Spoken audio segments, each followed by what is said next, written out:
Hello, this is Caelan Huntress, and today I'm going to tell you why webinars are not always the best idea.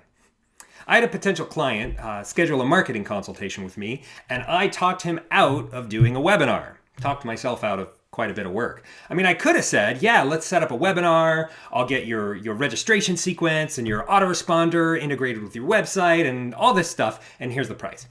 Instead, I asked him what his real goals are, what he wanted to accomplish, and then I challenged the idea that a webinar was the right answer. Webinars have this big mystique right now because lots of people say that webinars are the key to creating great sales funnels, and they're great lead magnets, or they're lead generating opportunities, which they are, but they're really complicated to set together. There's a whole bunch of systems that you have to get talking to each other and integrated, and it's tough. I've set these up for my clients, and it's a real challenge to put everything together. So when he told me that he wanted to have this ready to launch next week, I said, I think that there's a better solution for you. And so I talked him into using a lead magnet sales funnel instead of a webinar funnel.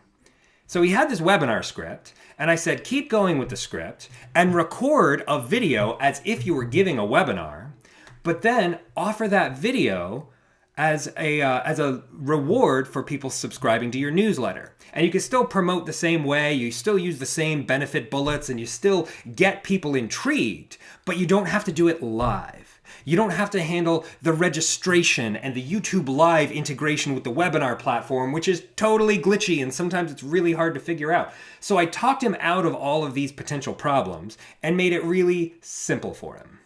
And so that was my big lesson for the week, is sometimes the best answer isn't the most complicated one, it's the simplest one.